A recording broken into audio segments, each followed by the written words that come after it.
no ar. Bem, uma ótima tarde a todas e a todos. Iniciamos nesse momento mais uma mesa redonda do 11º Congresso Brasileiro de Epidemiologia. Bom, a pandemia tem apresentado impactos atuais no país em diferentes dimensões sanitárias, econômicas, sociais, demográficas, que irão perdurar durante muitos anos, né? E outros desafios também vão surgir e vão nos desafiar enquanto coletividade. A história nos sugere que grandes crises como guerras, desastres naturais e até mesmo pandemias podem servir de ponto de inflexão para uma ação coletiva proativa. Mas como será o futuro do país após a Covid-19? E após todos esses desafios que estamos vivendo nesse momento no nosso país? Bom, isso será uma escolha que faremos como sociedade. O mundo saiu da Segunda Grande Guerra procurando fortalecer o multilateralismo. No Brasil, a gente saiu de 2 décadas de ditadura militar com a Constituição Cidadã de 1988, saímos com o SUS. E o que nós esperamos de impacto da Covid-19 no Brasil no futuro? Bom, para discutir esse ponto sob diferentes perspectivas, construímos essa mesa e contaremos com brilhantes expositores.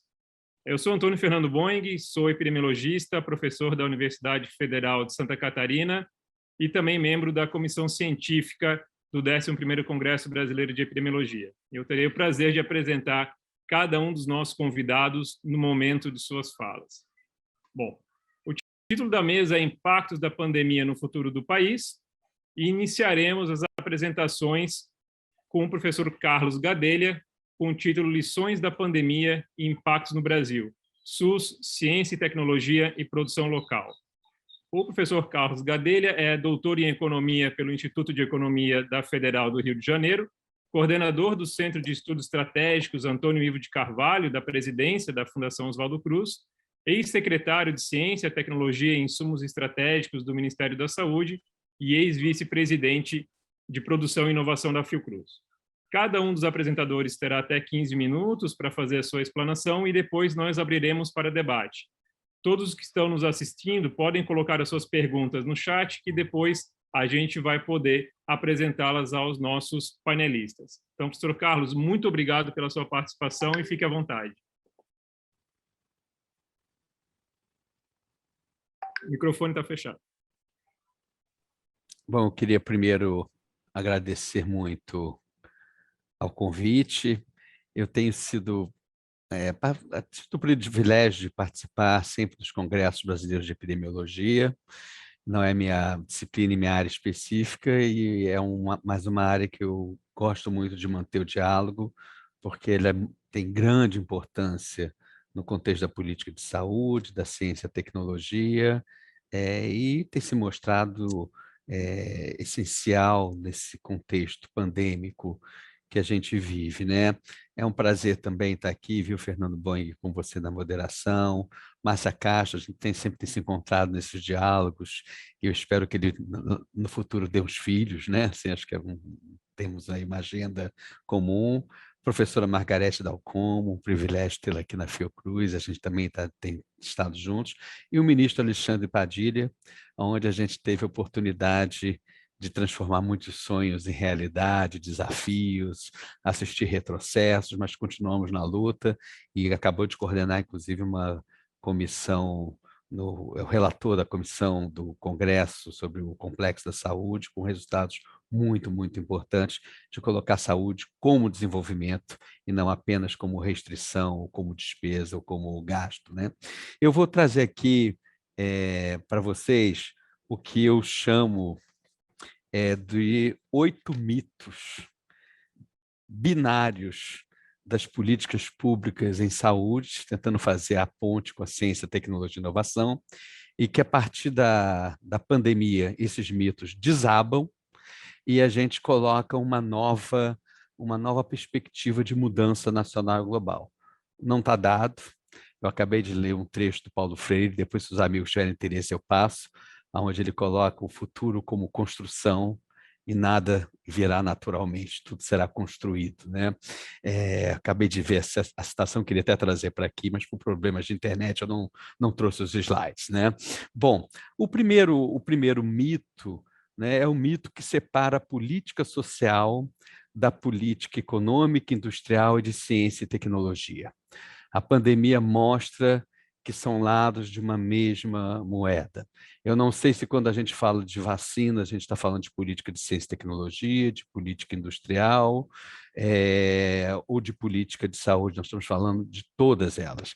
E, ao mesmo tempo, a perspectiva é que a dimensão do bem-estar social e da proteção do planeta configure os novos parâmetros de qualquer política industrial, econômica, de ciência e tecnologia. Então, a pandemia, ela borra completamente essa visão. A dependência, por exemplo, que o Brasil teve, que eu assisti na Fiocruz, ventiladores sendo tirados de avião, que para atender a nossa população, eu não sei se é uma questão econômica, industrial ou social, é as três ao mesmo tempo, né? O segundo mito que a gente também, a pandemia revela, e também como uma agenda de transformação, é o que trata a inovação ou como técnica de um lado, ou como processo social. A gente viu que a inovação, ela é ao mesmo tempo, ela envolve dimensões tecnológicas, produtivas, do que se trata como tecnologia dura, leve, mas na verdade a inovação ela é simultaneamente um processo técnico e social. Só para dar o exemplo, nenhuma campanha de vacinação tem sucesso se não tiver uma atenção básica organizada. Nenhum tratamento e enfrentamento da Covid se faz com máquinas e com ventiladores, sem ser com gente e com processo. Eu costumo dizer que as maiores inovações no Brasil no período recente foi o próprio SUS e a atenção básica. Então, e ao mesmo tempo tem que ter produtos, vacinas, tecnologias, equipamentos. Então, uma outra questão que se fica muito evidente é que para a inovação de estar a serviço do acesso, inovação para o acesso, né, como mantra, é a dimensão, a inovação como transformação social, e não apenas como técnica, sem que ela prescinda da técnica, da vacina, das novas plataformas tecnológicas, mas como um processo social. O terceiro mito, e aí isso tudo coloca dimensões, né? Por exemplo, não posso ter uma estratégia de vacina a partir apenas do produto. Como é que eu organizo o nosso sistema? Isso é uma variável central. Um país como o Brasil, eu já tive o privilégio de trabalhar também no desenvolvimento regional. A gente tem que vacinar do Alto Solimões ao São Paulo, à periferia do Rio de Janeiro. Então, essa engenharia e essa conformação social da nossa atenção primária, basicamente, ela é fundamental para o sucesso. Então, a gente tem, e ao mesmo tempo, se faltar vacina, a gente morre na praia. Então, não dá para fazer falsas dicotomias e falsas divisões no novo paradigma de política pública, inclusive. Conversando aqui até com que eu pude dialogar um pouquinho no Congresso, nessa iniciativa que o ministro Padilha está coordenando. O terceiro mito é o que separa a inovação da produção local. A gente aprendeu na vacina que há um autor, um ícone da área da economia da inovação, Christopher Freeman, em que ele falava: o conhecimento está tanto no cérebro quanto nas mãos. Quem não sabe fazer, isso vale, por exemplo, um cirurgião entende muito bem disso, né? Quem não sabe fazer, não basta apenas ter o conhecimento. Nesse sentido, a política de inovação ela tem que estar articulada com a política de produção local. Aliás, o tema dessa mesa, e também o tema que me deram, da articulação do SUS, ciência, tecnologia e produção local, ele já é disruptivo, porque ele já remete, olha, não dá para pensar o SUS sem ciência, tecnologia e sem produção local. E eu digo um pouquinho mais, não dá para ter política de inovação sem base produtiva. E vou dar um exemplo.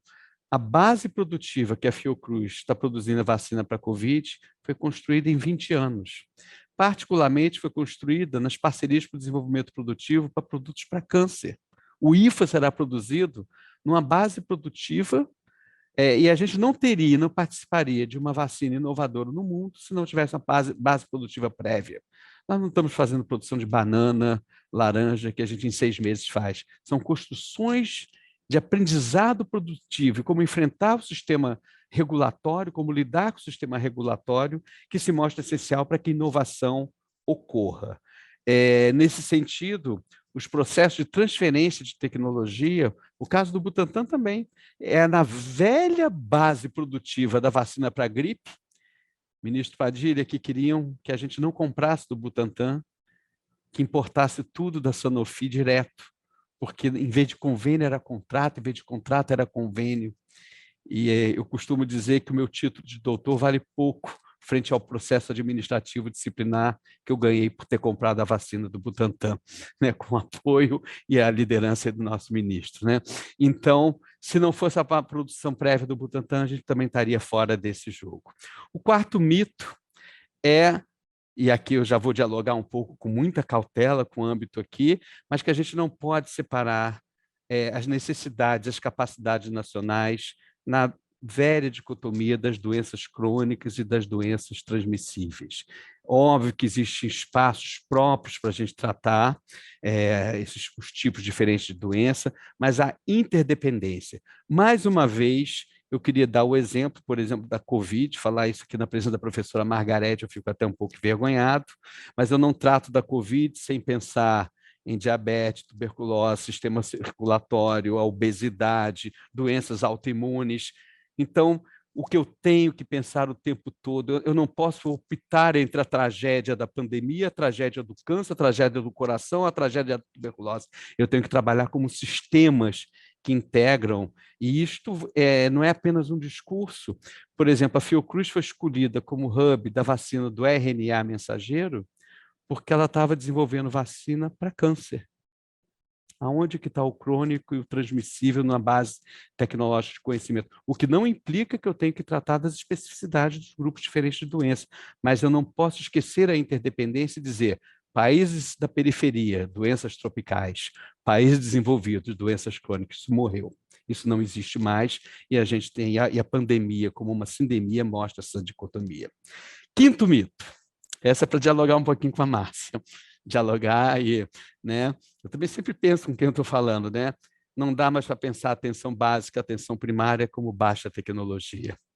A alta tecnologia está na média, na alta complexidade, a atenção primária. Hoje, a atenção primária do futuro, e a pandemia também nos mostra isso, não pode prescindir de uma vigilância epidemiológica inteligente, do uso de Big Data, inteligência artificial e, ao mesmo tempo, do cuidado humanizado, da pessoa na ponta, dando atendimento, atenção, carinho, afeto, e entendendo a realidade em que ela está vivendo com o uso de tecnologias que permitem você fazer predição, chegar antes da doença, que vai desde a genômica ao perfil populacional, às condições socioeconômicas da população. Não se faz isso sem conhecimento científico de alta sofisticação, inclusive no campo da epidemiologia. Nós não podemos pensar o sistema a partir, por exemplo, de uma visão, né, que eu respeito muito, mas enfim, do economista, administrador, a visão do Michael Porter, por exemplo, muito centrado na unidade hospitalar como empresa, na unidade de serviços como, e sim a gente pensar como um sistema que tem que articular a atenção básica com os conhecimentos que a ciência está nos oferecendo para criar uma saúde pública de precisão e não apenas uma medicina fragmentada e individualizada. O sexto mito, ainda aqui dentro do meu tempo, é o que opõe globalização e produção local. A gente aprendeu que a produção local não é contrária à globalização, ao contrário, uma globalização assimétrica, onde poucos países, menos de 10 países, produzem vacinas para a Covid. Qual é o retrato disso? Qual é a contrapartida disso? Países que no auge da pandemia não tinham vacinado sequer uma pessoa, como o Haiti. Então, não ter produção descentralizada é desfavorável à globalização. Não é de um lado a globalização e de outro lado os dinossauros querendo produzir localmente. Elas são produzir local para cooperar globalmente. Eu acho que isso é algo que também se coloca na nossa agenda. O sétimo e penúltimo mito é que saúde e ciência e tecnologia é apenas visto como gasto versus saúde como investimento. Eu acho que a pandemia escancarou que sem condições... A educação já tinha uma percepção maior da tristeza do pensamento econômico. A pandemia escancarou de que saúde é um elemento vital, inclusive para a saúde da economia, para os investimentos, para que a gente volte a crescer e gerar renda. Aqui no Brasil, eu não consigo falar, e, sinceramente, sem nenhuma falsa demagogia, 120 milhões de pessoas com insegurança alimentar, não saber se vão dar alimento para sua família na próxima semana, e 35 milhões de pessoas desocupadas, a gente vê de modo muito dramático que saúde é investimento. E, por fim, já terminando aqui, que coloca a questão mais central e volta ao início, da gente pensar um novo padrão de desenvolvimento, ou seja, não pode mais separar o desenvolvimento econômico do desenvolvimento social e ambiental. Sem uma base produtiva e econômica forte, a gente tem o SUS com pés de barro e tem um modelo econômico sustentável. Se nós não pudermos entrar na biotecnologia, no Big Data, na inteligência artificial e no cuidado das pessoas, né, com profissionais de saúde que sempre têm que ser qualificados, carregar uma pessoa numa maca exige qualificação, sempre é trabalho qualificado, é trabalho contemporâneo, a gente vai ficar num velho padrão de desenvolvimento, onde exclui as pessoas e exclui o planeta. Isso é uma nova, reconfigura uma nova agenda de desenvolvimento, uma nova agenda para ciência, tecnologia e inovação. Queria provocar uma nova agenda de saúde pública, a gente precisa conversar, construir juntos e aprender juntos, né?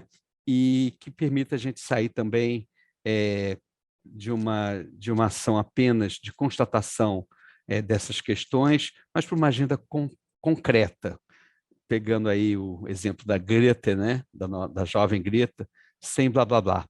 Tá? Não dá para, de um lado, eu falar da saúde global e, de outro lado, eu não transferir tecnologia. Não dá mais, não dá mais. Gente, muito obrigado, acho que eu consegui ficar no meu tempo. Obrigado. Perfeito, maravilhoso, professor Carlos, muito obrigado. E imediatamente eu já passo a palavra para o nosso próximo convidado, professor Alexandre Padilha, é médico, é professor universitário, é deputado federal pelo Partido dos Trabalhadores de São Paulo, foi ministro da coordenação política do governo Lula e da saúde do governo Dilma e secretário de saúde na gestão de Fernando Haddad na cidade de São Paulo. O professor Alexandre Padilha vai falar sobre a pandemia prolongada e os desafios para a saúde no Brasil. Mais uma vez, muito obrigado pela sua participação aqui. Sabemos que a sua agenda é bastante concorrida, então é uma grande honra tê-lo conosco na tarde de hoje. Obrigado, professor Boing. Primeiro, que a honra é minha, né, de poder estar aqui no Congresso Nacional de Epidemiologia da Abrasco. Eu estou só com um problema aqui na mesa, por isso eu pedi para a gente poder dar uma invertida, porque foi convocada aqui uma sessão, não era esperada, sobre um debate importante que envolve a saúde. A discussão que o Carlos Gadelha começou. A Sociedade Brasileira de Progresso da Ciência está muito preocupada, que é sobre a produção de radioisótopos, radiofármacos no nosso país, e eu daqui a pouco vou ter que me ausentar para poder ir para lá, para não deixar isso aparecer, ser aprovado. Eu vou compartilhar uma tela aqui. Eu posso compartilhar, professor? Posso? Vou tentar aqui, então.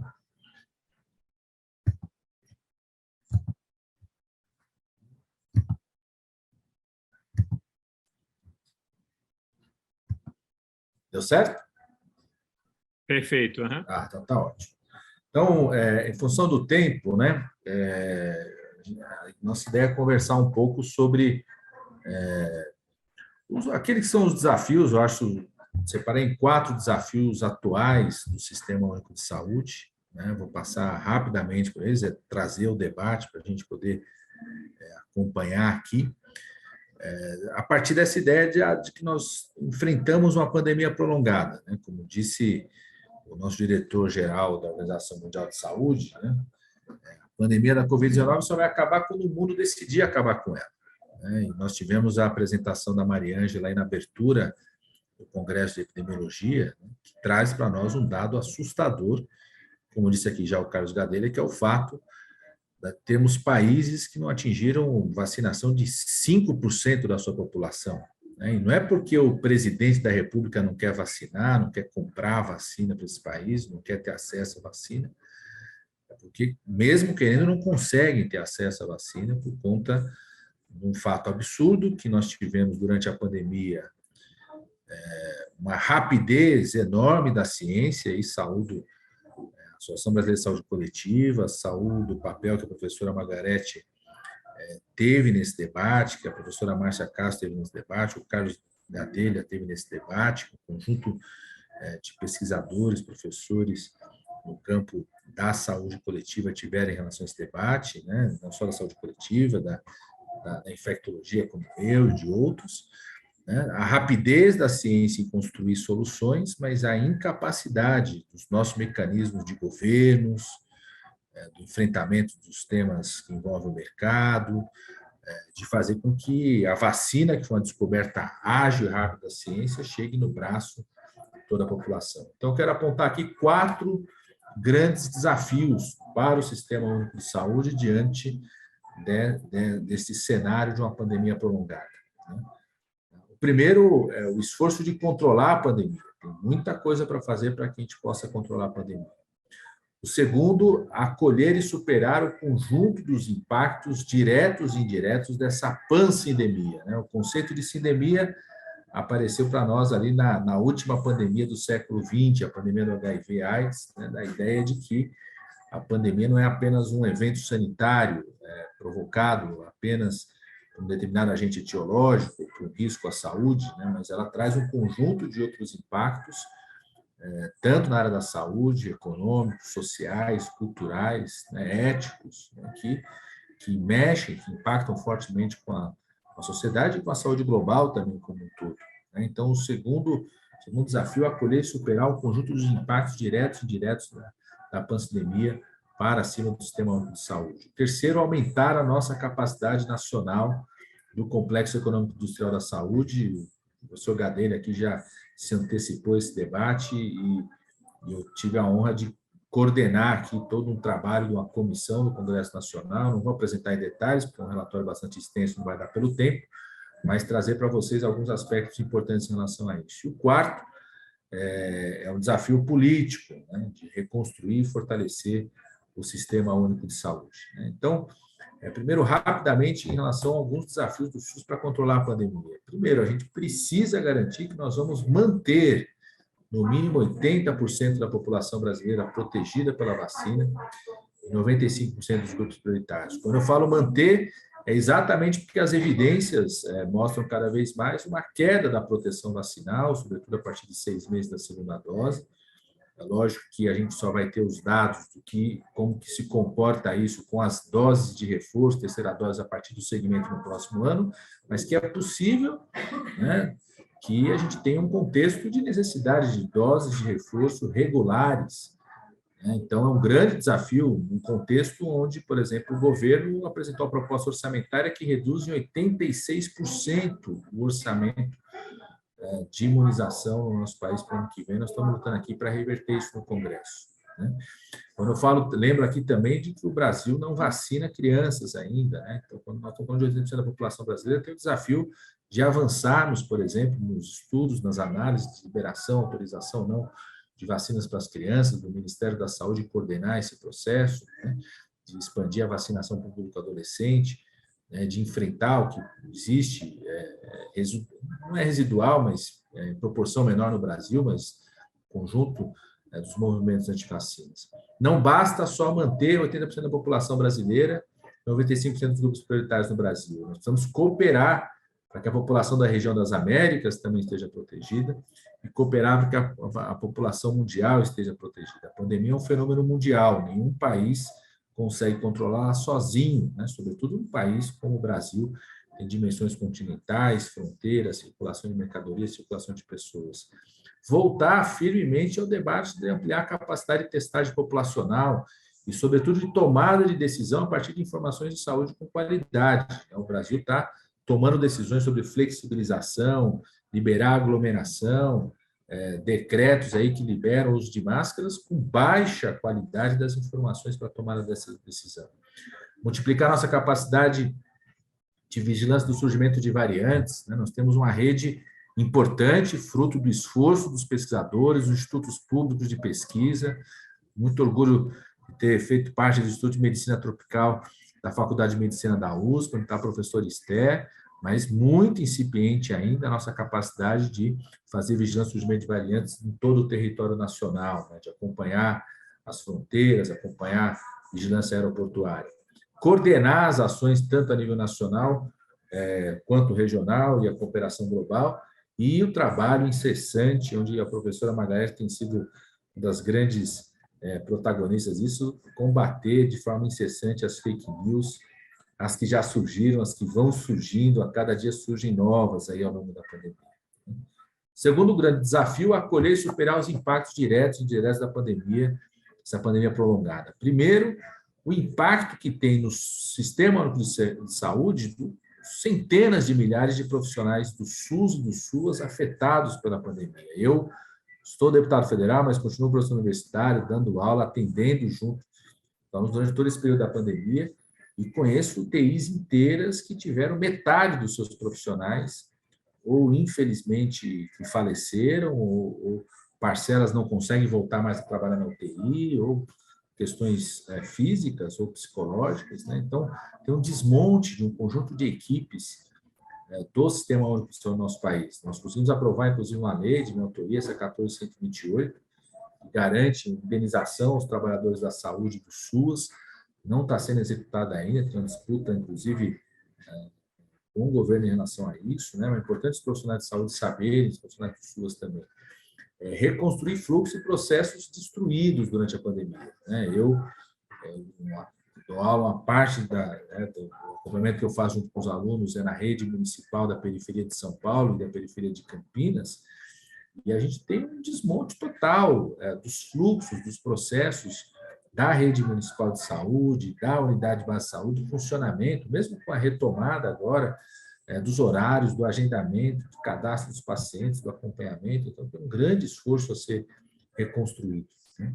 Reconstruir as coordenações loco-regionais, colegiados interfederativos estão esgarçados, fruto do conflito liderado, infelizmente, pelo governo federal. Então, tem uma quebra de instrumentos fundamentais de cooperação que vão precisar ser reconstruídos, né?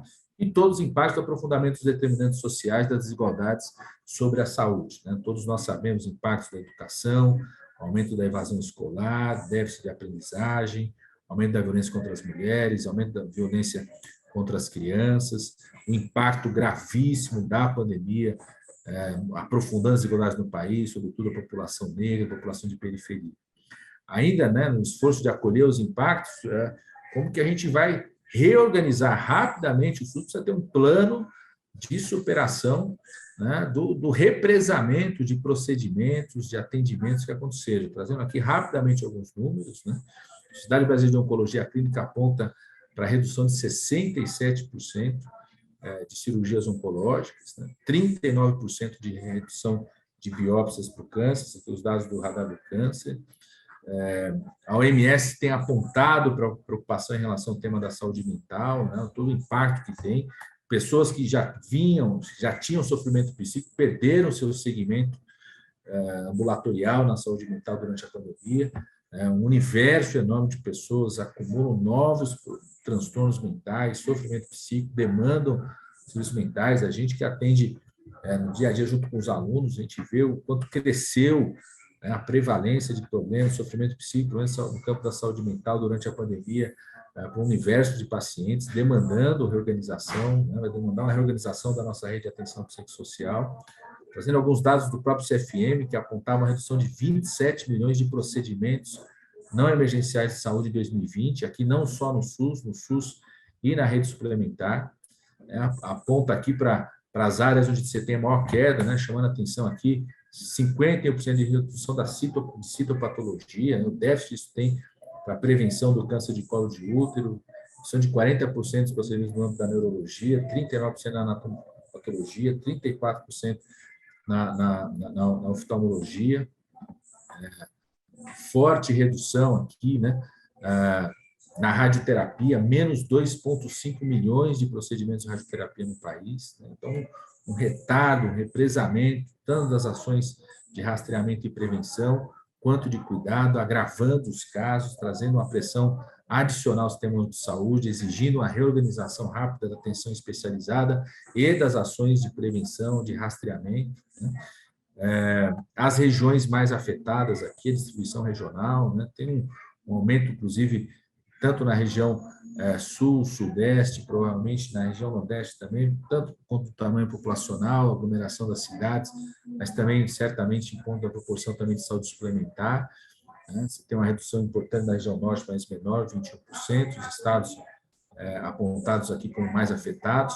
A nota da Fiocruz, que traz aí uma redução de 53%, comparando janeiro de 2018 a junho, de janeiro de 2020 a junho de 2020, 53% dos procedimentos, né, uma redução importante no conjunto de serviços, ou seja, existe, na minha opinião, como segundo grande desafio, a necessidade de reorganização do SUS, das redes de cuidado, dos investimentos, nenhuma realidade de represamento de novos impactos na área da saúde, fruto da necessidade de suspender atendimentos, da perda de segmento, do desmonte das equipes, do fechamento de serviços, do desfinanciamento, ou seja, um conjunto de questões, além do aprofundamento dos determinantes sociais de saúde e da desigualdade, que afetam fortemente, traz uma nova realidade de demanda de cuidados para o Sistema Único de Saúde. Terceiro desafio, aqui, correndo aqui por conta do tempo, o terceiro desafio é aumentar a nossa capacidade nacional de produção. E aqui o Carlos Gadelha já apontou algumas questões importantes, eu vou passar rapidamente, mas eu queria convidar, a Abrasco participou desse debate, Fiocruz participou, fez parte, a gente ouviu um conjunto de instituições públicas, privadas do nosso país, né, ouvimos organismos internacionais e construímos um denso relatório sobre medidas para o Brasil aumentar sua capacidade nacional de produção de tecnologia, inovação, produtos, insumos, medicamentos, vacinas e serviços no campo da saúde, repensando aí o papel do Complexo Econômico Industrial da Saúde como central na agenda de superação da pandemia, não só dos seus impactos sanitários, mas dos seus impactos econômicos, sociais, desigualdade no nosso país, né? Compreendendo, inclusive, que existe um reordenamento mundial na produção nacional de tecnologias e produtos da saúde. Os países pensam em se reorganizar, se reposicionar, reduzir sua dependência em relação à China, Índia e Coreia do Sul, e o Brasil não pode perder de vista esse movimento e aproveitar as possibilidades potenciais que tem em relação a isso. Então, vou passar muito rapidamente aqui, mas esse relatório tem um conjunto de recomendações para o Poder Executivo, ou seja, não precisa de mudança legal, desde reconstruir os mecanismos de coordenação, como disse o Carlos Gadelha.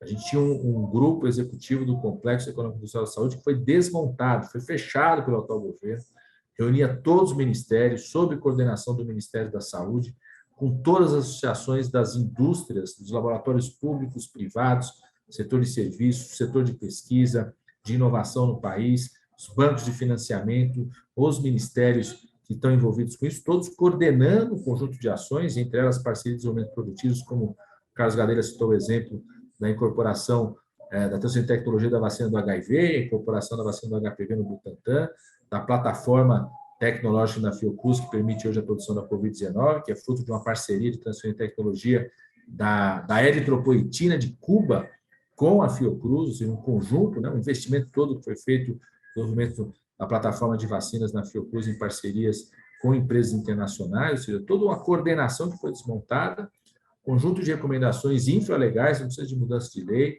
mudança na política externa. O Brasil não pode deixar de perceber esse movimento global de reconstrução de cadeias de produção. O Brasil tem um papel nisso, um papel a cumprir na América do Sul, um papel a cumprir no continente americano. Então, tem um conjunto de recomendações aqui. Quero só deixar o gostinho para que os nossos colegas possam depois querer se aprofundar em relação a isso. Tem recomendações ao Tribunal de Contas da União, tem questões importantes dos órgãos de controle. O Carlos Gadelha citou um exemplo aqui em relação ao processo de transferência de tecnologia para a produção da vacina do HIV. E tem questões do Poder Legislativo, tem um projeto de lei que está em pauta, eu, inclusive, assumi a relatoria a partir desse relatório, que busca caracterizar a indústria de saúde no Brasil como indústria estratégica para o país, com um conjunto de questões importantes aí para o seu funcionamento. E o quarto desafio, que é a construção de um novo pacto político-social de reconstrução e fortalecimento do SUS. O SUS ele é fruto de um grande pacto político-social que vem sendo construído pelo movimento da reforma sanitária, nos anos 80, agregou a isso o movimento pela descentralização, pela municipalização, o movimento pela redemocratização do país, o movimento popular de saúde, que via acesso à saúde como um direito e como democracia e democração, tudo isso culminou na Constituinte de 88. Eu acho que nós precisamos fazer um grande esforço político nesse momento para reconstruir um pacto político-social de reconstrução do SUS. Aproveitando aquilo que eu considero, não sei qual é a opinião da Márcia Castro, mas considero que existe uma onda global de preocupação sobre fortalecimento dos sistemas nacionais de saúde. Acho que esse é um debate, inclusive mudou para a próxima Assembleia Geral da OMS, volta o debate dos sistemas nacionais, não apenas da cobertura universal. Esse é um debate importante de um conjunto de instituições. Na minha opinião, o tema do direito à saúde, da defesa da vida, da defesa da ciência estão no centro da agenda política do país, então cria um ambiente importante para a gente construir esse pacto. É fundamental, até para dar conta desses problemas represados, um pacto sobre como nós vamos tratar o financiamento do SUS, como nós vamos garantir a expansão, dessa reorganização interfederativa, e o reposicionamento da produção do conhecimento, da investigação científica e da formação profissional. Acho que a pandemia trouxe, por um lado, um processo contraditório. De um lado, quando a pandemia chega, o momento mais frágil do nosso sistema único de saúde, e, ao mesmo tempo, emerge da pandemia uma percepção para a população brasileira da importância do SUS. Eu acho que nós precisamos aproveitar isso num momento histórico de reconstrução do SUS. É uma oportunidade histórica que o Brasil vive hoje, inclusive para dar conta da superação da pandemia. Acho que é isso. Posso ter ultrapassado um pouquinho do tempo. Muito obrigado, Bong, e ficar aqui à disposição de vocês. Muito obrigado, professor Alexandre. Foi ótima a sua síntese, sua reflexão. Vai gerar bastante pontos para debatermos logo na sequência. Eu já passo a palavra à professora Márcia Castro, que vai falar sobre os efeitos da Covid-19 na demografia no Brasil. A professora Márcia Castro é professora de demografia. Acho que está dando um pouco de eco aqui, só um segundo. A professora Márcia Castro é professora de demografia, chefe do Departamento de Saúde Global e População da Escola de Saúde Pública da Universidade de Harvard. Ela possui PhD em demografia pela Universidade de Princeton, estuda doenças infecciosas, políticas de saúde, análise espacial e mortalidade. Professora Márcia, também lhe agradeço, também sabemos da sua agenda, da sua ativa participação subsidiando o debate público aqui no Brasil sobre Covid-19. E, então, é uma imensa felicidade tê-la conosco hoje. Fique à vontade. Obrigada, Boing. Para mim é uma honra participar dessa mesa, participar do evento do Congresso Brasileiro de Epidemiologia, dividir essa mesa com o ex-ministro Padilha, com Carlos Gadelha e com Margarete. Então, para falar um pouquinho sobre a dinâmica, como a Covid-19 afetou a dinâmica demográfica no Brasil, eu queria começar falando um pouco do contexto que a gente já tinha no Brasil antes de chegar a pandemia e como esse contexto, por um lado, acaba impulsionando algumas das consequências que nós vimos e, por outro lado, ele piora com a pandemia. E aí eu vou falar das consequências e, no final, eu queria fazer uma pequena reflexão sobre as perspectivas futuras, que dialoga tanto com a fala do Carlos Gadelha como com a fala do ministro Padilha. Bom, qual é o contexto que eu quero ressaltar? A primeira coisa é a questão econômica. Então, o Brasil, a partir de 2015, toda uma trajetória positiva e otimista de redução de desigualdade e de pobreza, ela se reverte e a gente começa a observar aumentos de tal forma que em 2018 a gente termina o ano pior do que quando começou em 2012. Então, a crise econômica, ela tira todos esses ganhos que a gente vinha observando. Nesse gráfico aqui em cima, a gente tem a variação anual do PIB nas barras, e essa linha vermelha é a média móvel da década. Então, o que a gente observa é que os decênios mais recentes, eles têm os piores desempenhos, e pela primeira vez na história, a gente vai ver o decênio de 2011 a 2020 com um crescimento negativo do PIB, algo que nunca tinha acontecido. Então, o contexto econômico, quando a pandemia chega, ele é desfavorável. O contexto demográfico também ressalta grandes disparidades regionais e disparidades por grupos populacionais. Aqui o que a gente vê é a expectativa de vida ao nascer. Então, a gente já vê uma disparidade muito grande entre os estados brasileiros, mas aqui a gente tem dois números, um entre os brancos e outro é a expectativa de vida ao nascer para pretos e pardos. Então, a gente tem uma disparidade de cerca de 3 anos para o Brasil, uma vantagem para os brancos, e isso chega até a 7 anos em estados como Roraima. Então, novamente, antes da gente ter toda essa mortalidade em excesso que eu vou falar já já, com a entrada do Covid, a gente já tinha disparidades extremamente importantes, tanto regionais como entre grupos populacionais. Além disso, todas as desigualdades, e o Brasil é marcado por desigualdades, então desigualdades em acesso à infraestrutura, saneamento, água, leitos de UTI, médicos por habitantes, tudo isso a gente tem uma desigualdade regional importante, e aqui, como o Carlos Gadelha falou, a gente não pode separar doenças crônicas de doenças transmissíveis, toda a questão da obesidade e sobrepeso é importante, o Brasil passa por uma epidemia, sim, de sobrepeso, tem aumentado desde 2006, a cada ano esse número aumenta, e não só há uma disparidade regional, e aqui eu trago o último número lançado pela pesquisa telefônica Vigitel, mostrando que em Manaus, 56% dos adultos têm sobrepeso e 1/4 dos adultos têm obesidade. É a pior performance dentre as capitais brasileiras. Mas também há uma disparidade por grupos socioeconômicos e as pessoas com menor nível educacional também têm os piores desempenhos em termos de obesidade e sobrepeso. Outra questão importante, que já foi um pouco mencionada aqui, quer dizer, essa crise econômica, mas não somente a crise econômica, ela gera uma ruptura, digamos assim, no nosso sistema de saúde, e o SUS ele entra na pandemia, ele abraça essa pandemia, digamos assim, estando subfinanciado e sofrendo as consequências das medidas de austeridade que foram implementadas em 2016.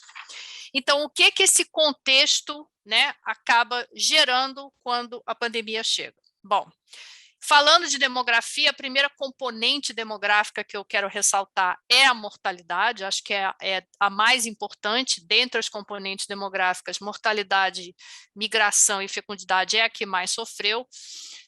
Nós observamos um aumento de cerca de 15% no número de óbitos entre 2019 e 2020, então a gente passa de 1,5 milhão de óbitos em 2020. Esse aumento ele é observado em todos os grupos etários, à exceção dos mais jovens, de 0 a 14, e aqui há fatores associados a ter ficado em casa, ao distanciamento, e mais importante ainda, ele é observado em todas as unidades federativas, mas, novamente, com uma desigualdade regional extremamente marcante. Então, isso é importante, aqui a gente tem os números por região, e nitidamente a região norte é a que mais sofre, e aqui a gente vê os estados da região norte com as cores mais escuras, com o maior aumento na mortalidade. Eu trago um outro número aqui que eu acho que é extremamente importante, que dentre a mortalidade a gente também observou um aumento no feminicídio, e esses números geralmente são subestimados, então é como se você tivesse várias camadas que precisam ser analisadas nesse aumento de mortalidade para a gente entender o tamanho do problema. Qual é a consequência disso? A consequência é que a gente observou uma perda na expectativa de vida ao nascer, então é cerca de 1,3 anos, comparando 2019 com 2020. Há outros números disponíveis, há números que é até mais de 2 anos, e aqui eu ressalto que é preciso que haja muita cautela em se interpretar esses números, porque a Covid tem efeitos diretos e indiretos na mortalidade, e dependendo como esses números são estimados, você acaba gerando um número extremamente viesado para mais, por causa dos efeitos indiretos. Então, eu tenho muita confiança em mostrar esse número de 1,3, ainda que ele seja menor que outros números sendo divulgados, mas ele é um número que é isento de viés devido aos efeitos indiretos. Essa redução também carrega uma desigualdade, então o Amazonas, por exemplo, é o estado que mais perde, cerca de 3 anos e meio em expectativa de vida ao nascer, e nesse mapa, que é um mapa bivariado, ou seja, ele combina a perda na expectativa de vida ao nascer em 2020 com a perda da expectativa de vida aos 65 anos, devido ao padrão etário de mortalidade da Covid. E é essa cor mais escura que combina as piores perdas nos dois. E, novamente, essas piores perdas estão exatamente na região norte, corroborando o dado que eu mostrei antes, onde houve o maior aumento de mortalidade, de 2019 para 2020. Nós também fizemos uma estimativa preliminar para 2021, considerando apenas a mortalidade dos 4 primeiros meses de 2021, e a perda já é de 1,78 anos, ou seja, 2021, em termos de mortalidade, é muito pior do que o que a gente observou em 2020. Essa redução traz o Brasil para níveis de mortalidade que a gente não observava desde 2014, e vários estados da região norte retrocedem a níveis de mortalidade dos anos 2000 ou até antes do ano 2000. Ou seja, é como se a gente perdesse 2 décadas de melhoras na redução da mortalidade em apenas um ano. A grande questão é quando que a gente vai retomar o padrão de redução da mortalidade que se observava antes da pandemia. E aqui, pelo menos a minha reflexão é que eu acho que essa retomada vai ser um pouco lenta por vários motivos. Primeiro, porque não é só 2020, ou seja, 2021 já é um ano pior, então a gente já tem uma queda ainda maior até voltar a ter uma retomada. Tem toda a questão que o ex-ministro Padilha acabou de mencionar, quer dizer, a ruptura da atenção básica, o represamento de atendimentos e de procedimentos, que em algum momento isso vai gerar uma demanda e pode gerar uma grande perda de qualidade de vida também para a população. As sequelas, ou seja, a Covid longa, e até que ponto isso não só afeta a mortalidade precoce e também a qualidade de vida, o status de saúde. A crise econômica continua, a pobreza está aumentando e, infelizmente, a fome voltou, né? Que a gente já não devia nem mais estar falando sobre isso, a gente já tinha tirado isso da agenda social e ela está de volta. E tudo isso acontece num contexto em que o orçamento para a saúde continua sendo reduzido e o SUS, que já começou subfinanciado, está mais subfinanciado ainda. Essa desigualdade na mortalidade, ela não é só regional, então ela também é por raça-cor, como a gente já via no começo, né? Quer dizer, antes da pandemia começar. Então, há vários estudos mostrando um risco de morte desproporcional entre negros, pardos e entre indígenas. E aqui também a gente vê como a população branca e a população de alta renda conseguia praticar o distanciamento físico muito mais comparada com a população preta e parda e a população de baixa renda. Então, as desigualdades, elas estão desenhadas em qualquer estatística que a gente mostre, elas estão por trás desses números que aconteceram em 2020 e continuam acontecendo esse ano. Há uma outra característica da desigualdade, que às vezes é um pouco esquecida, mas aqui é tipicamente algo regional. Então, a gente também está observando um aumento totalmente responsável do desmatamento e das queimadas, uma coisa leva a outra. E aqui o que a gente observou ano passado foi um aumento muito grande das queimadas, o que gera a emissão de material particulado 2,5, que tem efeitos extremamente negativos para a saúde, e que comprovadamente acabou gerando uma maior demanda, contribuiu para uma maior demanda em relação a hospitalizações, acabou contribuindo para um maior risco de casos graves de Covid e de outras doenças respiratórias por causa da concentração do material particulado, e isso aqui concentrado na região norte, na região amazônica. Em relação aos nascimentos, aqui eu acho que a gente tem que ter muita cautela, quer dizer, os nascimentos, sim, se reduziram em 2020, cerca de 5% comparado a 2019, mas é importante que a gente veja duas coisas aqui. Primeiro, que o efeito nos nascimentos ele não é imediato, né? Nada acontece de imediato nos nascimentos porque a gente tem um período de gestação. Segundo, os nascimentos já tinham caído em 2019, antes da pandemia. Então, analisar os nascimentos é uma tarefa um pouco mais complexa e a gente tem que considerar todo um contexto da crise econômica quando a gente olha para essa série histórica. Houve uma queda nos casamentos, e aqui eu acho, quando a gente olha mensalmente, está diretamente ligada ao fato do distanciamento e todos esses eventos, né, que geravam aglomeração foram cancelados, mas se houve essa redução em casamentos em 2020, o que a gente está vendo acontecer agora, e isso está mostrando nos noticiários quase todo dia, é o boom de casamentos que está acontecendo, e agora a gente inventaram até termos, né? Então, você chega ao nano casamento, que é 2 pessoas e o resto convidados via Zoom. Mas eu acho que isso a gente vai retomar essa trajetória muito rapidamente, sem problema nenhum. Bom, e aí eu queria fazer 2 reflexões aqui, né? Quer dizer, em termos do futuro. Um dos futuros é o que vai acontecer com esses fluxos todos em 2021. Como eu acabei de falar, eu acho que casamentos vai retomar, esse não vai ter problema nenhum. Nascimentos, eu acho que há uma grande incerteza, né? Porque a queda dos nascimentos não é só a pandemia, quer dizer, já vinha caindo por causa da crise econômica. O que a gente pode ver agora, em 2021, é o real efeito da pandemia. Ou seja, são aqueles nascimentos que não vão acontecer porque a mãe morreu por causa da mortalidade na idade reprodutiva, ou aqueles nascimentos que não vão acontecer porque as famílias diminuíram a renda, perderam a renda, estão mais pobres. Então, assim, a gente vai ter que analisar isso com cuidado até que ponto um crescimento continuado este ano possa estar ou não associado à pandemia. E as mortes, pelo menos em 2021, essa é a única certeza que a gente tem, muito pior do que 2020. O que a gente vai ter que analisar com cuidado são esses efeitos indiretos, ou seja, como essa mortalidade está afetando a mortalidade por outras causas.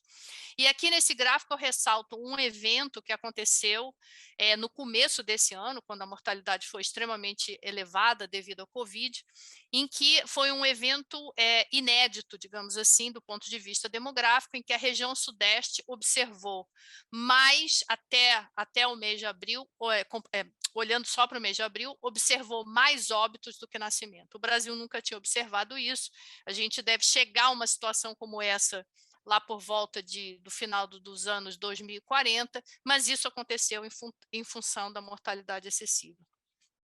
E aí eu acho que a última reflexão que eu quero fazer, que conversa bastante com a fala do ex-ministro Padilha e com o que o Carlos Gadelha falou, é que a situação que a gente está encarando, né, que a gente vai encarar depois desse ano, é uma situação em que vai haver uma demanda extremamente elevada por serviços de saúde, por causa da Covid longa, por causa da saúde mental, por causa da fome que voltou. Essa demanda precisa ser respondida com equidade, né, que é um dos pilares do SUS, porque se ela não for respondida com equidade, a gente vai aumentar ainda mais uma desigualdade que já é totalmente inaceitável, né? Se a gente pensa a questão da fome, por exemplo, que está acontecendo entre as tribos Yanomamis, ver aquelas crianças com aquela barriga é o que Oswaldo Cruz documentou em 2010, né? Então, se a história não se repete, ela rima. E a gente está vendo uma rima extremamente perigosa com um passado para o qual a gente não quer voltar. E a única solução para a gente evitar isso, né, para a gente poder responder essa demanda com equidade, é através do fortalecimento do SUS, que eu acho que é, sem sombra de dúvida, uma das melhores e mais brilhantes ferramentas de redução de desigualdade que esse país já teve. É isso aí, gente. Obrigada.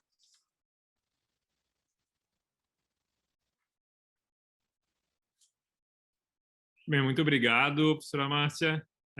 Super potente e instigante a sua fala. Muitos dados para a gente debater logo na sequência. Nesse momento, eu vou passar a palavra, então, à professora Margarete Dalcomo, que vai falar sobre o impacto da Covid-19, desafios nas sequelas e reabilitação.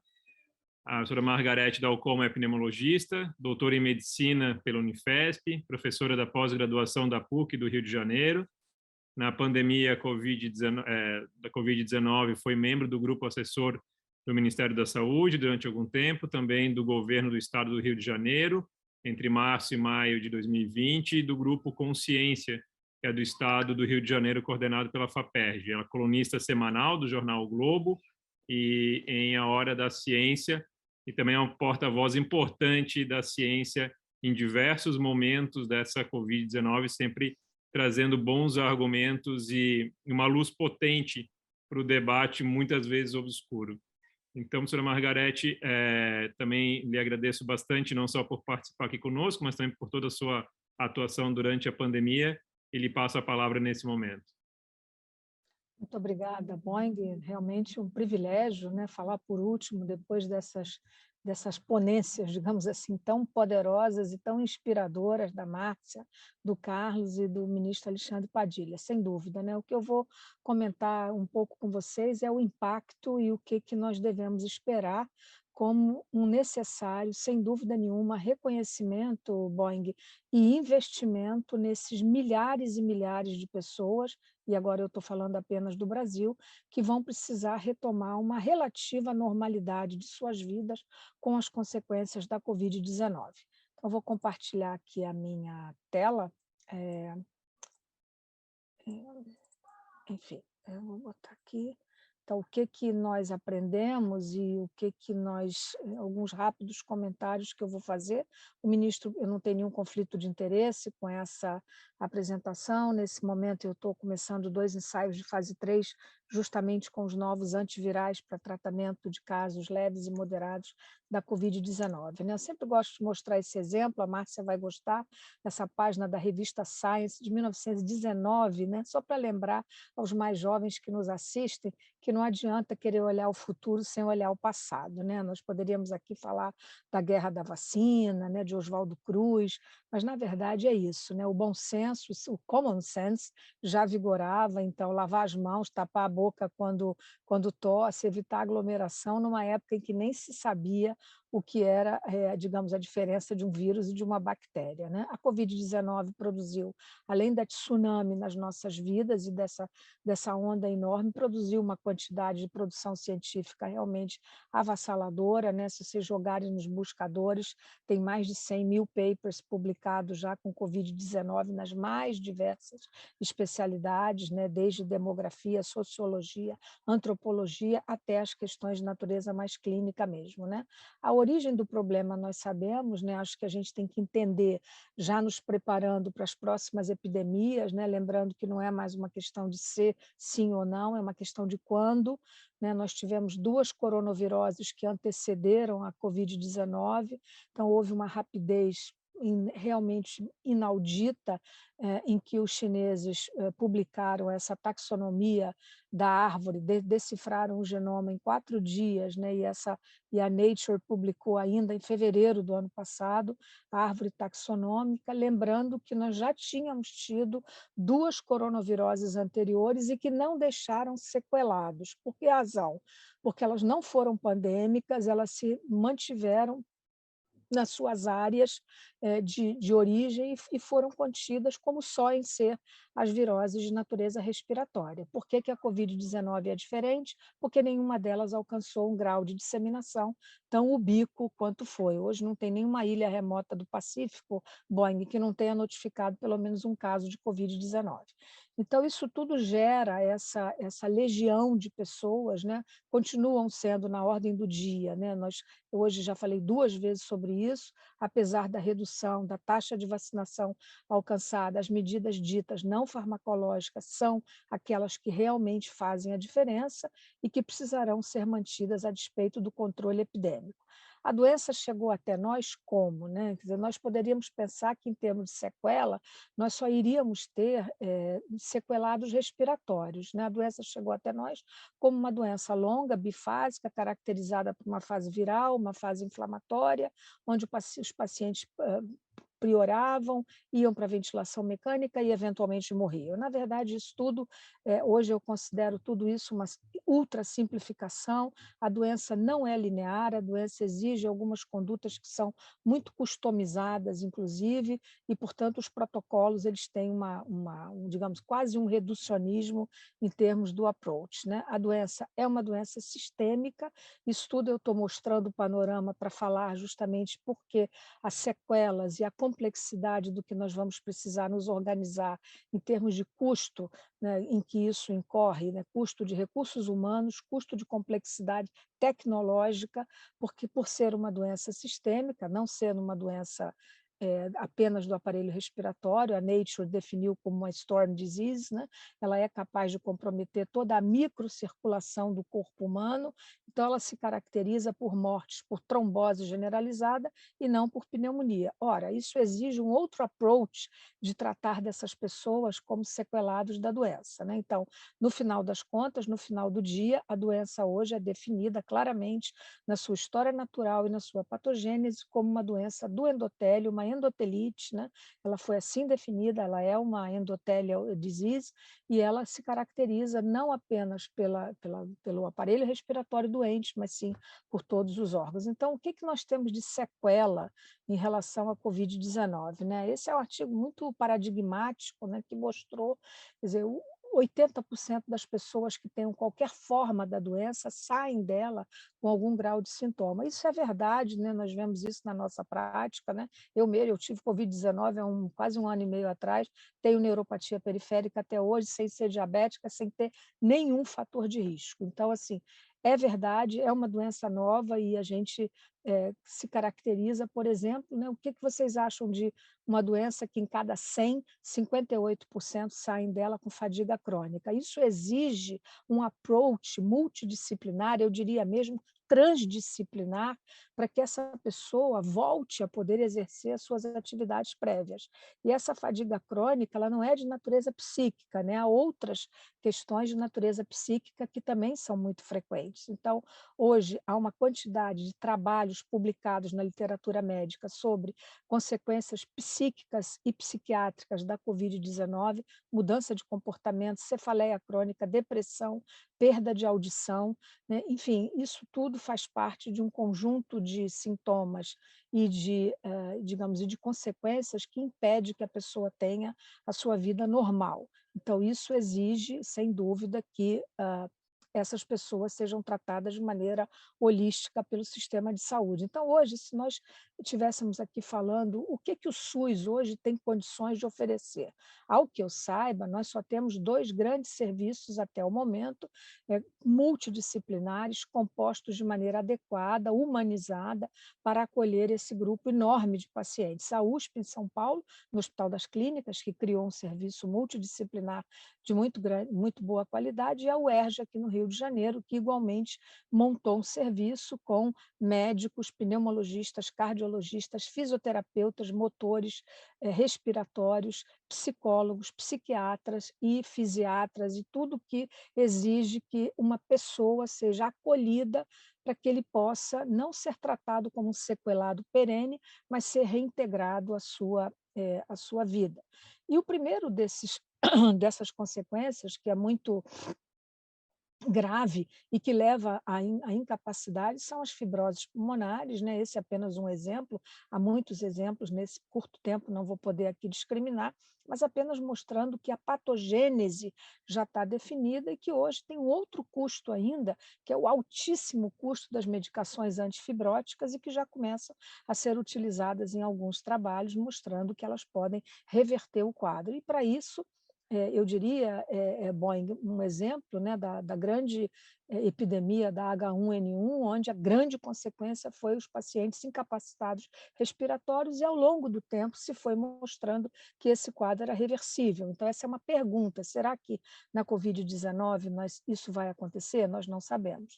Esse é um outro trabalho, numa população muito parecida com a nossa, mostrando também que a presença de fadiga ocorreu pós-Covid em 83% das pessoas e um déficit respiratório em 50% das pessoas, e fibrose pulmonar em 4%. E quando nós verificamos outras, foi um questionário muito bem aplicado de qualidade de vida que investigou o que aconteceu com esse grupo de pessoas. Muito bem feito, talvez o melhor que eu tenha lido, né? Se o paciente tinha alguma queixa pós-doença, né? E a grande maioria sim tinha queixa, e qual é a qualidade de vida que essas pessoas ficaram. Então havia essa presença muito grande, a fadiga sendo realmente, e fadiga incapacitante, né? Então isso é muito importante que todos saibam. Outras questões que são muito importantes são as questões das comorbidades que se desenvolvem a partir da Covid-19. Isso não é doença prévia, né? É paciente que, por força do uso das medicações necessárias, sobretudo aqueles que ficam em terapia intensiva, com altas doses de corticosteroides, desenvolvem diabetes mellitus, por exemplo, né? Então, assim, isso não é uma iatrogenia, é uma necessidade para esse paciente. Mas o que fazer com essa pessoa? Essa pessoa tem que ser tratada, ela precisa ser. Então, é só vocês olharem aqui, tudo isso altamente significante: fadiga, ansiedade, dispneia, tosse persistente, dor de cabeça. Então, essas são questões que correlacionam a gravidade da doença e as manifestações chamadas pós-Covid.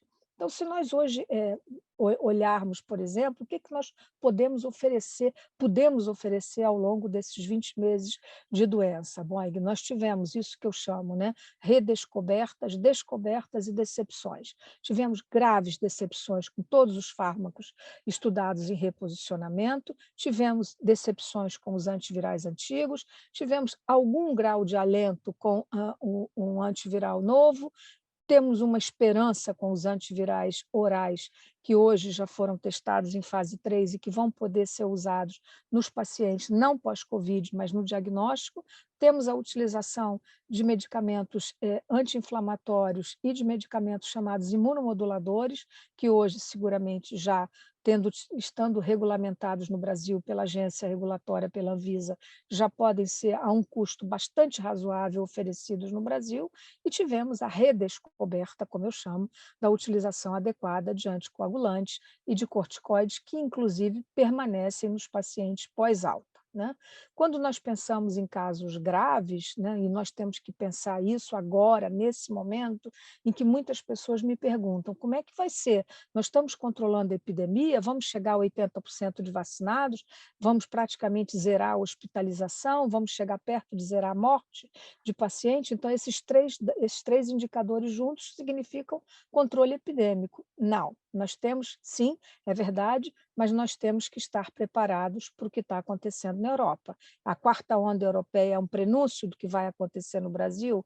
Nós podemos ter um novo boom de casos internados, então a rede suplementar, bem como a rede pública, tem que estar naturalmente preparada, né, com estoque de medicamento para paciente grave, EPIs para profissionais de saúde, equipes bem formadas, lembrando que muitas das consequências que nós hoje estamos vendo na síndrome pós-Covid, ou na Covid longa, ou nas sequelas, são pacientes que não puderam receber uma qualidade de tratamento adequada como nós gostaríamos. Seguramente das nossas descobertas e redescobertas faz parte as boas práticas de terapia para pacientes graves. Então, tudo isso fica como uma herança, digamos assim, da Covid-19. E, finalmente, um outro dado interessante: isso não parece ser alguma coisa relevante no Brasil, mas apenas mostrando a vocês que numa população muçulmana aconteceu um grave peso, digamos assim, de estigma pela Covid-19. Então, pacientes curados, inclusive, da doença, foram ou são impedidos de ter uma vida social adequada, os pais impedem que os filhos tenham contato. Então, lembrando que o estigma é algo que a gente ainda tem que estudar melhor numa realidade como a brasileira. Então, assim, em resumo, nós temos, sem dúvida, né, testagem rápida, ela tem que ser alguma coisa oferecida hoje de maneira muito fácil para todas as pessoas, né? Isso também, igualmente, não é pós-Covid, mas é algo que tem que minimizar o impacto da doença. E nós temos algum grau, digamos, de otimismo, um olhar mais propositivo, tanto para casos leves e moderados com os novos medicamentos, quanto pelas boas práticas de terapia intensiva para pacientes graves, e bem como essa luz no fim do túnel, a meu juízo, a melhor luz no fim do túnel são os imunomoduladores para paciente hospitalizado, até porque eles são por via oral, exigindo uma morbidade menor nesse grupo de pacientes. O ministro Padilha citou alguns dados do impacto sobre as doenças, e o Carlos também, sobre as doenças crônicas e degenerativas. Sem dúvida, eu vou dar um exemplo, tirei até os outros slides de câncer e doença cardiovascular, estou dando um exemplo que não foi dado, que é o grande impacto sobre a tuberculose. Então, hoje, nós não sabemos, se você me perguntar, Boing, quantos pacientes no Brasil tiveram Covid-19 e tiveram tuberculose, nós não temos essa resposta. O que eu posso lhes dizer é que o impacto sobre a tuberculose é catastrófico, nós tivemos 40% a menos de testes diagnósticos aplicados no Brasil, e eu não tenho dúvida que, como consequência da Covid-19, nós teremos uma falsa diminuição na incidência e na prevalência de doença nesses 2 anos agora, e daqui a 2 anos teremos um boom de casos e um aumento, seguramente um aumento da taxa de resistência aos fármacos pelos abandonos e pelas irregularidades ocorridas. Esse apenas mostrando um estudo que nós fizemos com alguns colegas europeus sobre o impacto da Covid-19 na tuberculose. E, finalmente, eu acho que um comentário, quer dizer, que muitas pessoas nos perguntam, o que nós estamos esperando do impacto das vacinas. Nós estamos fazendo, sem dúvida nenhuma, estudos de vacina, inclusive com a vacina BCG.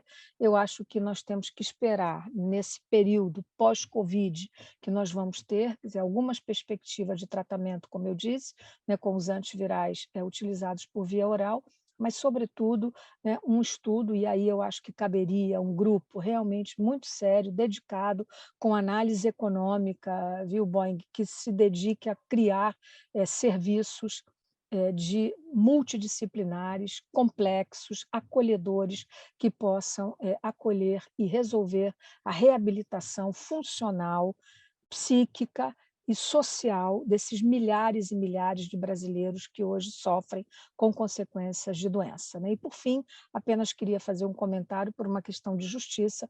Eu acho que a comunidade acadêmica brasileira foi ativa e pujante, sim, durante a pandemia. O Brasil é o 10º país em publicações científicas pela Covid-19, o que não é uma coisa pequena em relação a tanta competição.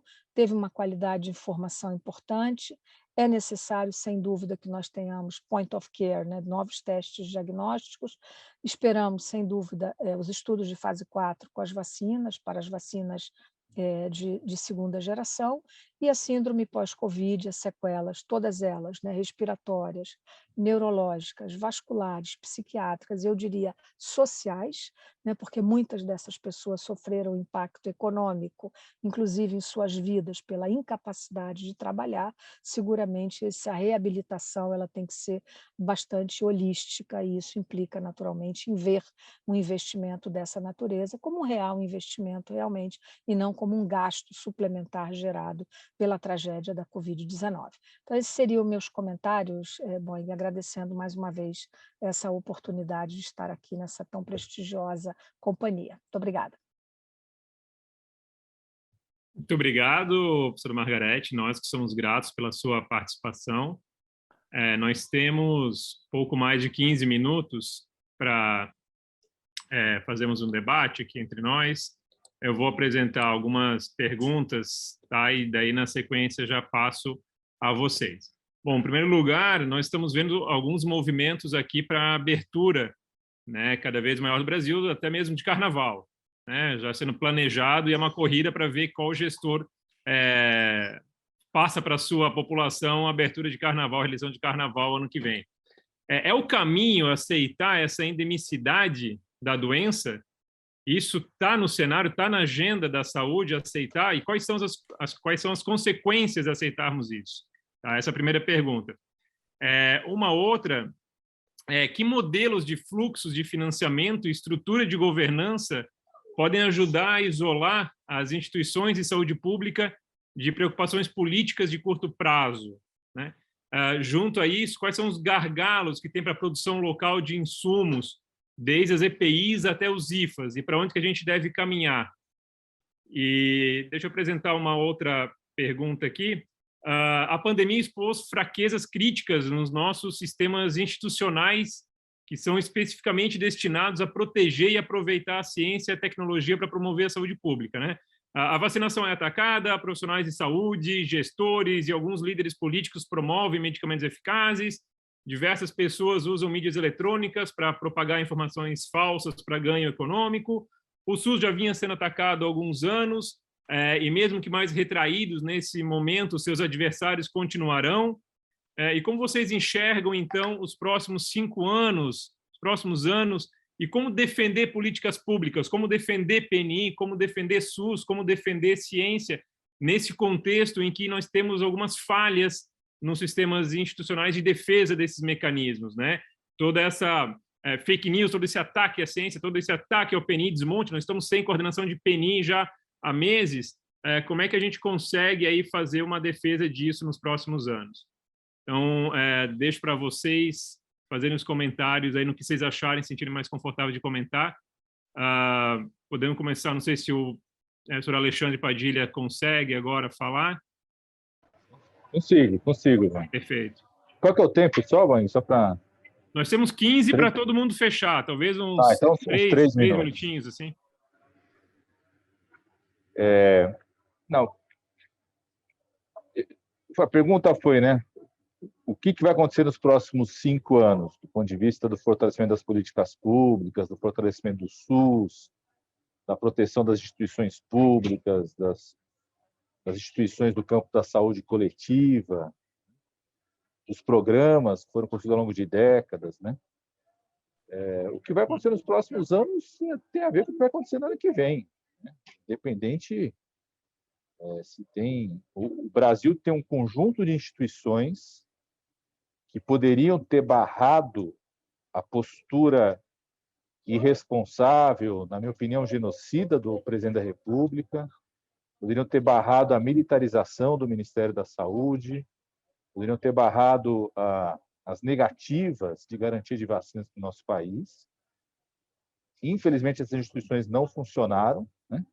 Se tem uma coisa que as instituições na República devem funcionar, na democracia devem funcionar, é não permitir que um genocida possa ter atos que coloquem em risco a vida das pessoas. Então, tem um conjunto de instituições que falharam em relação a isso, mas tem uma instituição que ainda permanece, que é o voto popular, que ela vai ter um papel decisivo, né? Então, o que vai acontecer depende do que a sociedade brasileira construir no próximo ano.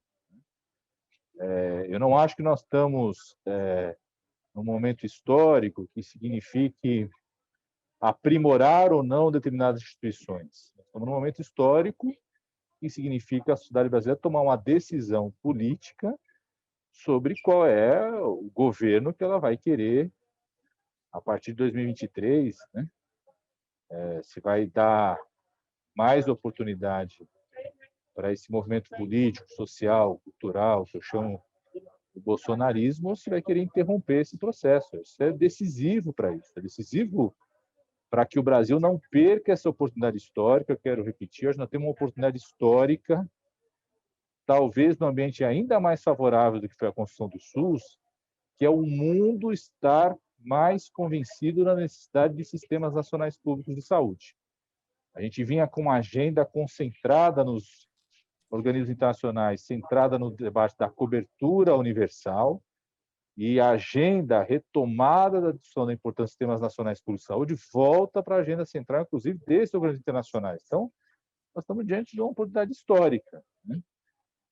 E que essa oportunidade histórica significa uma virada em relação à força que tem o atual governo, mas também significa compromissos, né? Tanto do que eu falei da construção de um novo pacto social em torno da defesa do SUS e do fortalecimento de algumas instituições públicas que, mesmo diante de atitudes desse governo, conseguiram se protegeram porque, ao longo dos anos, foram construindo mecanismos de proteção. Um exemplo é a Fundação Oswaldo Cruz, né? Que é uma instituição federal, cujo processo de indicação final é formalizado pelo presidente da República, mas a partir de uma consulta de comunidade, que a construção, a sua institucionalidade, sua rede de capilaridade junto à sociedade, fez com que ela pudesse se preservar nesse momento, por mais que não se preserve totalmente, por conta do corte orçamentário, das dificuldades de funcionamento, né? Então, a construção de instituições mais sólidas serão certamente decisivas para o fortalecimento do Sistema Único de Saúde. Então, acho que nós estamos num momento crucial. Estamos diante de uma oportunidade histórica, como nós tivemos em 88 na Constituinte. A sociedade brasileira optou naquele momento em transformar a saúde como um direito, um dever do Estado e apontar um sistema público para entregar esse direito. Eu acho que nós estamos diante de uma nova oportunidade histórica. A partir do próximo período do ano que vem, acho que vai ter muito debate político. Como eu falei, eu acho que a saúde vai estar no centro do debate político e do que pode ser construído a partir de 2023. Perfeito, muito obrigado, senhor Alexandre. A professora Margarete tinha levantado a mão. Eu queria fazer um comentário sobre a questão da endemicidade que você coloca, Boing, que é muito boa, né? Quer dizer, o fato de que o SARS-CoV-2 vai permanecer endêmico entre nós, ele não pode ser álibi para não fazer nada. Quer dizer, ao contrário, quer dizer, do ponto de vista, por exemplo, de diagnóstico, nós precisamos de ter testes para a Covid-19, testes fáceis, acessíveis e disponíveis rapidamente em toda a rede do SUS, para que qualquer pessoa que tenha sintoma possa ser testada, né? Porque se nós vamos ter remédio para ser utilizado, como foi, por exemplo, o oseltamivir quando surgiu para o H1N1, esses medicamentos, tudo indica que eles terão ação se usados tempestivamente, ou seja, no momento adequado, portanto, o diagnóstico tem que ser muito precoce, caso contrário, isso não será uma solução a ser incorporada no Sistema Único de Saúde.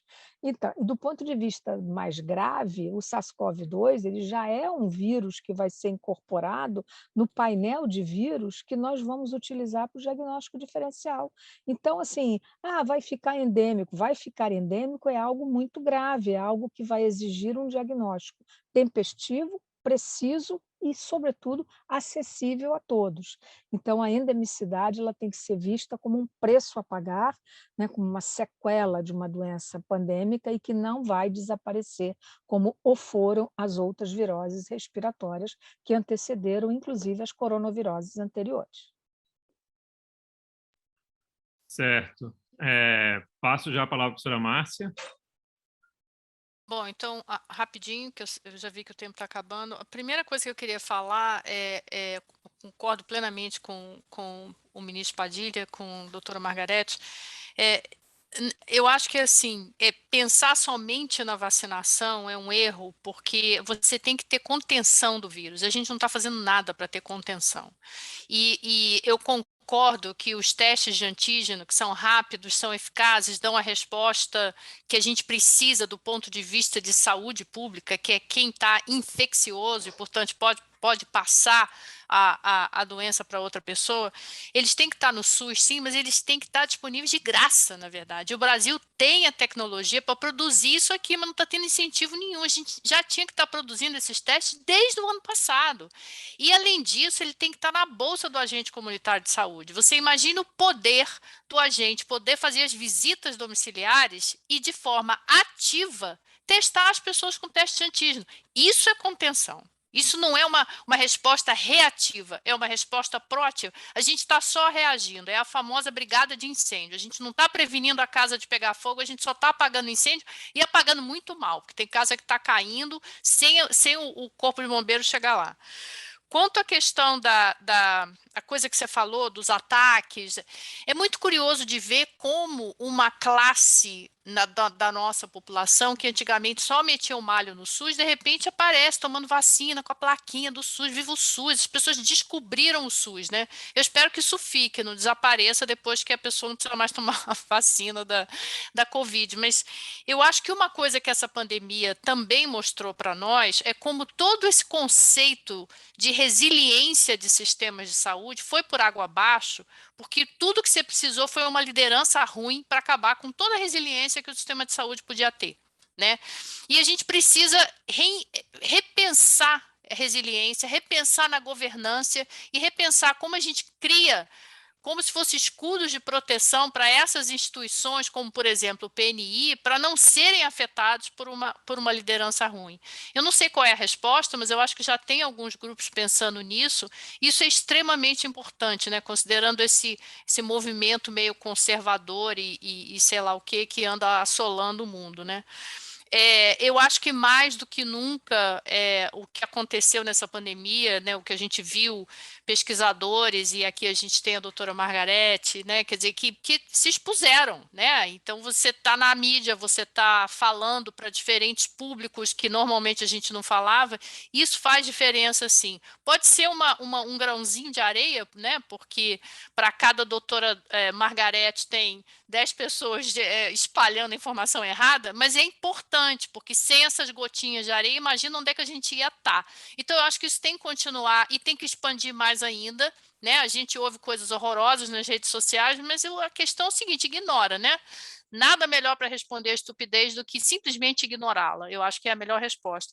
E, por último, eu concordo com o ministro Padilha. Eu acho que cada um de nós tem na mão o maior instrumento de mudança social, que é o voto. Então, que a gente use ele bem, use ele pensando novamente na história, né? A gente se esquece muito rápido do passado para a gente poder promover alguma mudança. Perfeito, senhora Márcia. Já passo a palavra ao professor Carlos Gadelha. Bom, não posso deixar de dizer que como foi rica a mesa e como eu aprendi o bom convívio aí com todos, né? Enfim, e no campo aí que eu mais trabalho, mas depois eu não vou me furtar a falar de algo mais geral, quer dizer que eu acho que a pandemia ela mostra que a gente tem que realmente superar o complexo, né? O sistema científico e as nossas próprias universidades, o setor produtivo, uma certa coisa assim de uma certa negação do que era produzido no Brasil. Eu acho que isso mostrou, primeiro, a gente tem uma riqueza imensa, né? Eu vi pesquisadoras, mulheres participando, né? Mulheres negras, pesquisadoras de regiões do norte, desenvolvendo e participando de equipes que codificaram o genoma em 2 dias da Covid. Assim, a gente tem uma riqueza, também tem um trabalho recente que mostra o vigor da ciência brasileira, da resposta. Eu acho que a gente tem que dizer o seguinte, autoestima é possível. Né? Um país que construiu o SUS pode tudo. Um país que construiu o SUS pode tudo. O maior sistema universal de um país da periferia subdesenvolvido. Pode tudo. Tá? Eu acho que a gente não pode ter, né? Porque aí eu vou citar aqui o grande filósofo Martinho da Vila, nunca um pessimista ganhou um jogo. Nunca um pessimista ganhou o jogo.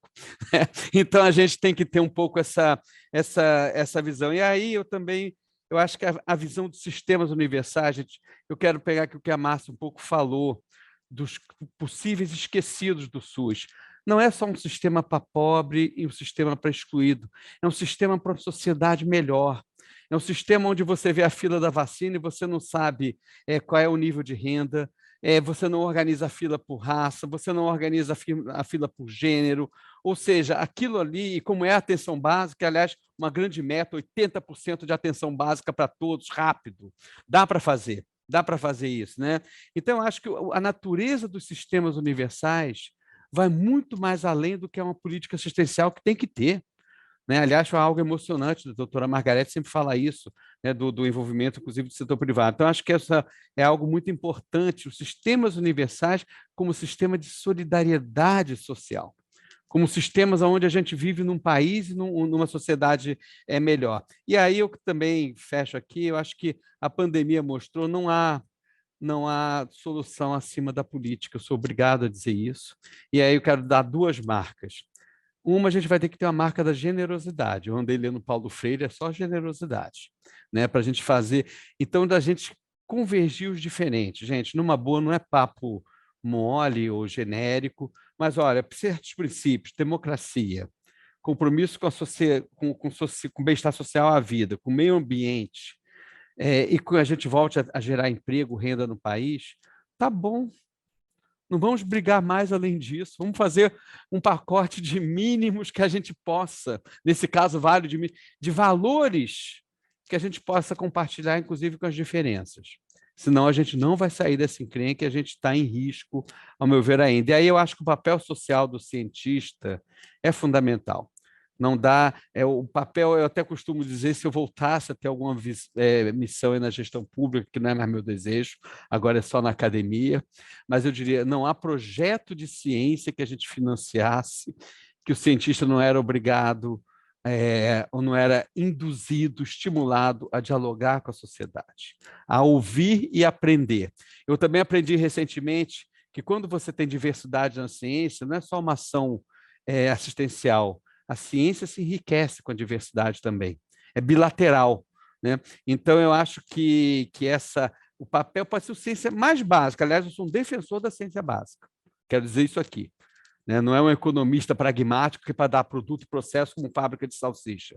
Mas o papel social no esclarecimento da população, no diálogo com a população, por isso que eu digo salve Margarete, salve Márcia, vocês têm o Antônio Boing, Fernando Boing, aqui nesse congresso maravilhoso. Nós temos um papel de sair da nossa caixa e explicar e conversar com a sociedade. Dá para explicar. Não vamos deixar para eles fazerem isso, não. Né? É um pouco isso que eu queria dizer. Acho que eu saí um pouco do meu tema específico, mas não dava, tá, gente? Muito obrigado e um prazer estar aqui. Obrigado, professor Carlos.